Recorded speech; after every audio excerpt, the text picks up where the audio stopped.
Hello बच्चों, हमने हिंदी में पढ़े थे ढहते विश्वास, जिसमें से आप लोग देख सकते हैं कि ढहते विश्वास के जो लेखक है सातकुड़ी होता और कहानी स्टोरी पढ़े थे। जिसमें से देखे थे कि एक लक्ष्मी थी, लक्ष्मी जो बहुत बड़ी परिस्थितियों से गुजारा करते हुए, हाँ, और वो जो आई थी तो वो बहुत समस्या हो रही थी, जिसके पास 1 बीघा पूर्वजों का जमीन होने की वजह से फिर भी वहाँ सुखाड़ पड़ गया। सुखाड़ के बाद क्या, गर्मी की वजह से उसके पूरे जो धान थे पूरा बर्बाद बहुत ज़्यादा होने लगा। और साथ ही साथ आगे जो बाढ़ आने की समस्या थी और दलई बांध के नीचे जो घर था उसका बाढ़ की जो समस्या से जूझना पड़ रहा है।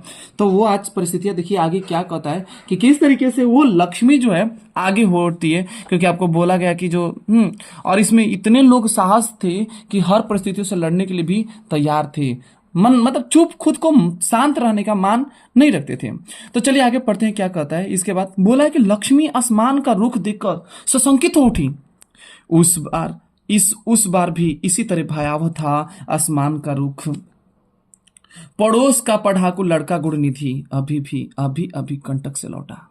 देखो गुणनिधि, ये बात याद करिए, गुणनिधि जो अभी पढ़ाकू लड़का है अभी कंटक से लौटा। उसने घर घर जाकर कह दिया कि महानदी के ऊपर, हाँ, निचला छोरा छोर दोनों और पानी में डूब चुके हैं। सोचो, मतलब डर है, बहुत ज्यादा डर हो गया है ना, क्योंकि तो पानी बाढ़ इतना, मतलब रात दिन रात भर बारिश पड़ रहा है। बारिश सांस लेने का नाम नहीं ले रही है। देखो बारिश थमकर सांस ही नहीं लेती, नदी नालों का पानी बढ़ता ही जा रहा था और न जाने किस पल बाढ़ आ जाए कुछ कहा नहीं जा सकता। आप ही सोचिए कि आपके घर की तरफ अगर लगातार कंटिन्यू हाई लेवल का बारिश होते रहे तो एकदम ऐसा लगो कि मानो कि बारिश की एकदम क्या है, पूरा भीड़ लगा देगा, बहुत जान ले लेगा।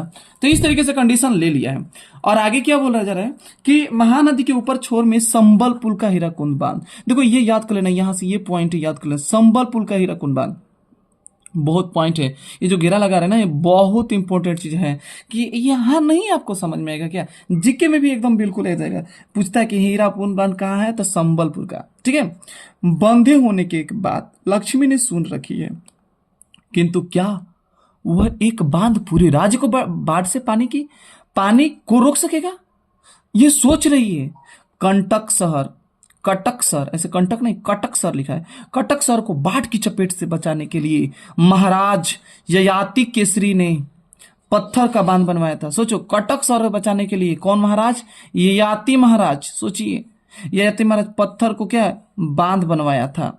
इस युग के पढ़े लिखे बुद्धिमान लोग ने हीरा कुंड बनवाया। पहले उस बांध को कौन बनवाया था, ययाति ने बनवाया था, महाराज ययाति केसरी ने।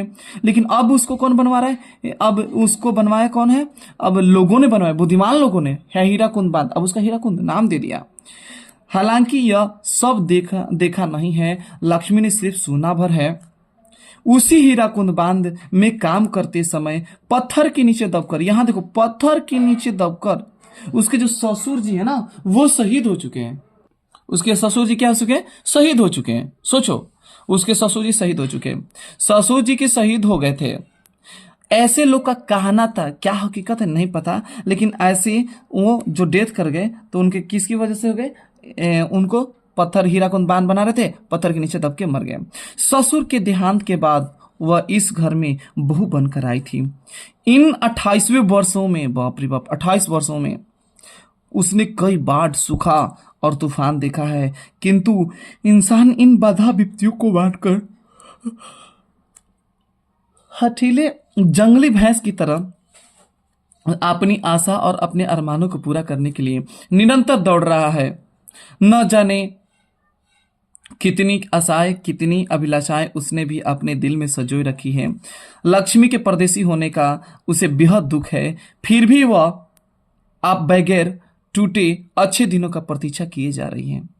शायद वह डरावना दिन आते आते रास्ते में कहीं ठहर गया है, जैसे जोबरा आ निकट में महानदी का पानी ठहर जाता है। एक जगह है जहां जोबरा है, जैसे कि आने की कोशिश करता है पानी, लेकिन फिर भी ठहर जाता है। पर मन हार नहीं मानता, नसीब के साथ तर्क वितर्क करके, हाँ, निकल पड़ता है कुछ करने की। लक्ष्मी दलई बांध पर खड़ी होकर महानदी के दोनों किनारों को डूबते हुए देखकर मन ही मन कहती कि किनारा लांगे बगैर चली जा।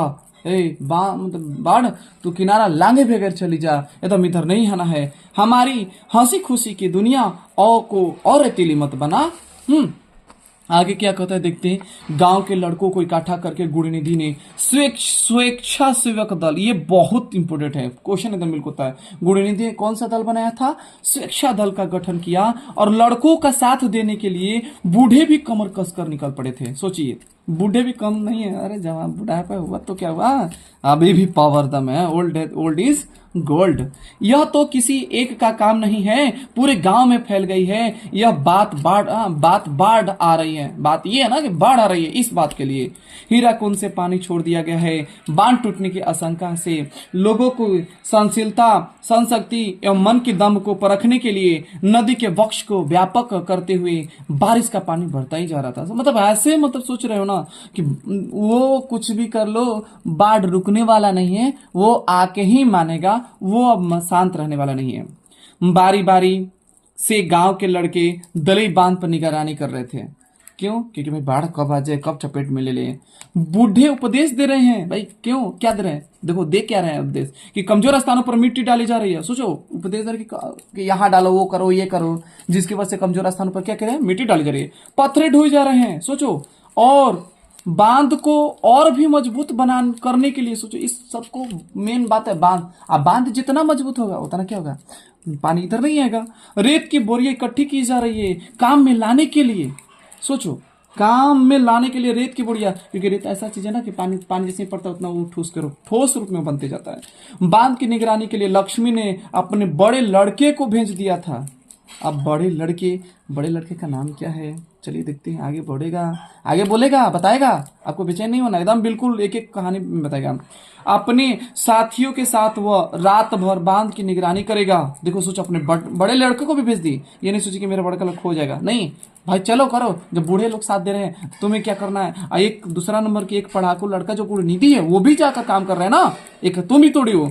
कमजोर स्थानों पर रेत की बोरियां डालेगा, पत्थर ढोएगा। लड़का बाप की तरह कर्मठ है, गठा हुआ शरीर, काम पड़ने पर झटपट पड़ता है और सिर की तरह। घर पर 2 लड़कियां और एक साल भर का, जो साल भर के लड़के को लेकर अकेली है लक्ष्मी। मतलब समझ रहे क्या कहना चाहते हैं कि देखो परिवार इसमें कितने हैं, 2 लड़के और 2 लड़कियां लक्ष्मी के, जिसमें से एक बड़ा लड़का है जो काम में कर रही है। साथ ही साथ लक्ष्मी, उसे नींद नहीं है, लक्ष्मी को क्या है कि नींद नहीं आती। क्यों आएगी? बाप रे बाप, बारिश है, कब कितना खतरा बन जाए। नदी की आवाज और बारिश के रिमझिमाहट को कान डेर कर सुनती है। डेर कर मतलब क्या है कि ज्यादा, है ना, सुनने लगती है, ठीक है। और वह नदी किनारे गुरुनिधि से उसने पूछा था कि हिम्मत बंध रही है क्या? हम छोटे हाँ सकोगे, मत छोड़ सकोगे, ठीक है। तो इसके बाद क्या होता है, छोटे से गुरुनिधि ने हंसते हुए कहा, क्यों नहीं कर सकेंगे मौसी, निठल्ले लोगों के लिए जगह भी कहाँ है। सोचो, बात सही कर रहा है, निठल्ले लोगों की जगह भी क्या है ना।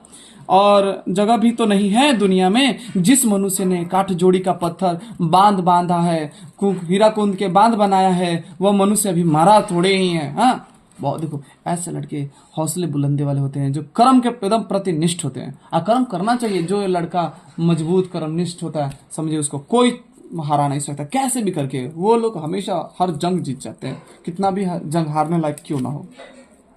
उसके चेहरे की चमक देखकर लक्ष्मी को कुछ तसल्ली हुई। कुछ भी कहो, पढ़ लिख कर नालायक नहीं निकला। पैंट शर्ट उतारकर, कांच लगाकर, अन्य 25 लोगों के साथ कमर कसकर जुटा हुआ है बड़ा लड़का अच्युत। मतलब लक्ष्मी का बड़ा लड़का का क्या नाम है? अच्युत। भी पल भर को नहीं बैठता। रेत की एक बोरी डालने के बाद दूसरी बोरी लाने दौड़ जाता है। खतरे से जूझने के लिए सभी लोग इकट्ठे हुए।